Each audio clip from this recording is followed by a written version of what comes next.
بسم اللہ الرحمن الرحیم۔ فیکٹیکل کے معزز ناظرین کو السلام علیکم۔ ناظرین محترم، بعض اوقات ہمیں مختلف چیزوں کے بارے میں وہم ہو جاتا ہے لیکن اصل میں ہوتا کچھ نہیں، اور اسی طرح بعض اوقات ہمیں کچھ چیزوں کے بارے میں گمان ہوتا ہے لیکن اصلیت جب کھل کر سامنے آتی ہے تو ہمیں اندازہ ہوتا ہے کہ ہمارے سر پر کتنی بڑی مصیبت آن پڑی ہے۔ اس وجہ سے ایک غیر متوقع حالت کو غیر متوقع نتیجے تک پہنچنے سے روکنا ہی اصل طاقتور اور عقلمند انسان کی نشانی ہوتی ہے۔ لیکن بعض اوقات انسان کے ہاتھ سے سب کچھ نکل جاتا ہے، اور کچھ ایسا ہی ان لوگوں کے ساتھ بھی ہوا جن نے سوچا کہ ان کے گھر کی سیلنگ میں مکھیوں نے اپنا چھتا بنایا ہے، لیکن اصل میں انہیں بعد میں اندازہ ہوا کہ ان کا گھر اور وہ ایک بڑی مصیبت میں پھنس چکے ہیں۔ اور آج کی ویڈیو میں ہم اسی بارے میں ناظرین کو آگاہ کریں گے، لیکن اس سے پہلے کہ ویڈیو کو مزید آگے بڑھایا جائے، اگر آپ فیکٹیکل کے نئے ناظرین میں سے ہیں تو ہمارے چینل کو سبسکرائب کر لیں۔ ناظرین محترم، لنڈا اور باب نام کا یہ شادی شدہ جوڑا اپنے بیٹے کے ساتھ کیلیفورنیا کے جنگل کے بالکل قریب رہتا تھا۔ سالوں ان کو اس گھر میں رہتے گزر چکے تھے لیکن انہیں کبھی کوئی مسئلہ نہیں ہوا تھا۔ حال ہی میں ان کو یوں محسوس ہو رہا تھا کہ ان کے گھر کی سیلنگ میں کچھ ٹھیک نہیں ہے۔ ان کو رات کے وقت گھر کی سیلنگ میں کسی چیز کی سرسراہٹ اور گھٹی ہوئی آواز سنائی دیتی، لیکن اس لڑکی کے شوہر نے سیلنگ میں دیکھنا گوارا نہیں کیا کہ آخر ان کے گھر کی سیلنگ سے یہ کس چیز کی آواز آتی ہے۔ اس سب کو اب کئی مہینے ہو چکے تھے اور کسی کو کچھ بھی نہیں ہوا تھا، اس لیے اب سب اس معاملے کو ہلکا ہی لیتے تھے۔ لنڈا اور اس کے بیٹے ایڈم نے فرض کر لیا تھا کہ ان کے گھر کی سیلنگ میں جنگلی مکھیوں نے اپنا چھتا بنا لیا ہے، لیکن باب کو یقین تھا کہ ایسا ہونا مکمل طور پر ناممکن ہے۔ باب ایک کمپنی چلاتا تھا جس کا مقصد مکھیوں کو لوگوں کے گھروں سے نکال کر محفوظ علاقوں میں چھوڑنا تھا۔ یہ باب کا کام تھا اور باب اسی کام کے ہی پیسے لیتا تھا۔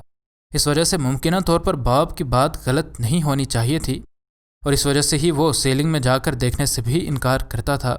وہ ہمیشہ یہی کہتا تھا کہ سیلنگ میں صرف چوہے ہیں اور اس کے علاوہ کچھ نہیں۔ شوہر کی بات سننے کے بعد یہ عورت خود سے سیلنگ میں جانے سے بھی ڈرنے لگی، کیونکہ شاید وہ چوہوں سے بھی ڈرتی تھی۔ ان کا بیٹا اس بات سے سب سے زیادہ تنگ تھا کیونکہ سیلنگ والا حصہ اس کے کمرے کے عین اوپر تھا، اور وہ رات کو آنے والی ان آوازوں سے اکثر بہت تنگ ہو جایا کرتا تھا۔ آخر تنگ آ کر ایک دن اس نے خود سے کچھ کرنے کا فیصلہ کیا۔ اس کو آج جو ہی سرسراہٹ کی آواز آئی وہ سیڑھی رکھ کر سیلنگ پر چڑھ گیا۔ سیلنگ کے پرانے بیمز کے پیچھے اس کو جو نظر آیا وہ نہ تو چوہے تھے اور نہ ہی وہاں مکھیوں کا کوئی چھتا تھا، بلکہ وہاں پر ایک زندہ اور بہت بڑا سانپ موجود تھا جسے دیکھ کر اس کے تو پیروں تلے زمین ہی نکل گئی۔ خوف کے مارے وہ بھاگتا ہوا اپنے ماں باپ کے پاس چلا گیا اور انہیں اس سارے واقعے کے بارے میں بتا دیا۔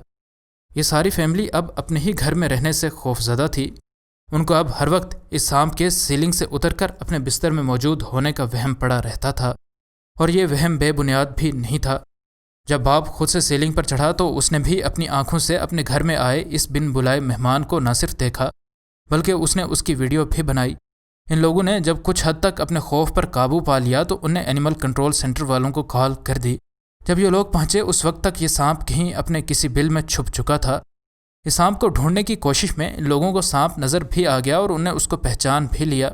اینیمل کنٹرول سینٹر والوں نے ان لوگوں کو بتایا کہ آپ کے گھر کی سیلنگ میں رہنے والا سانپ ایک بڑا ریٹل سنیک ہے، جس کا زہر اس قدر مہلک ہوتا ہے کہ سب سے زیادہ اموات اسی سانپ کے کاٹنے سے ہوئی ہیں۔ اینیمل کنٹرول سینٹر والوں نے ان کو دو ٹوک جواب دے دیا کہ یہ سانپ وہ نہیں پکڑ سکتے کیونکہ یہ سانپ چھپا ہے، اور جو ہی کوئی بھی شخص آپ کی سیلنگ میں جائے گا یہ اسے کاٹنے میں بالکل بھی دیر نہیں کرے گا۔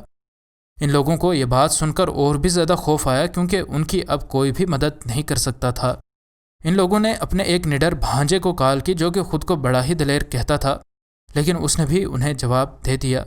باب اور لنڈا کو اب مارک لیمپارڈ نامی ایک سرپھرے کی یاد آئی جو کہ فیس بک پر اکثر ان کو ایسے خوفناک کام کرتے ہوئے نظر آتا رہتا تھا۔ اس کو اکثر خطرناک سانپوں کو پکڑتے ہوئے فیس بک پر ان لوگوں نے دیکھا تھا۔ مارک نے ان لوگوں کی مدد کرنے کی حامی بھر لی اور وہ ان کے گھر آ کر کئی گھنٹے ان لوگوں کے گھر کی سیلنگ میں اس سانپ کو ڈھونڈتا رہا۔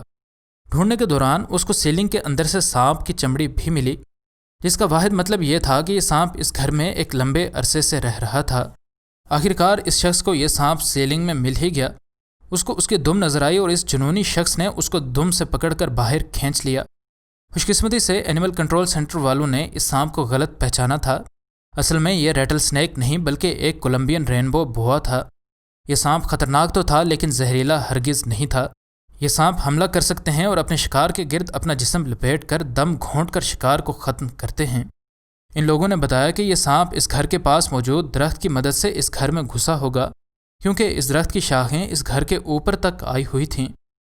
اس کہانی کا اختتام تو اچھا ہو گیا، لیکن ضروری نہیں ہے کہ ہر بار وقت رہتے انسان کو مدد مل جائے، اس لیے احتیاط کا دامن ہرگز ہاتھ سے نہیں چھوڑنا چاہیے۔ مزید نئی ویڈیوز کے لیے ہمارے چینل کو سبسکرائب کر لیں۔ انشاءاللہ ملتے ہیں اگلی ویڈیو میں۔ فی امان اللہ۔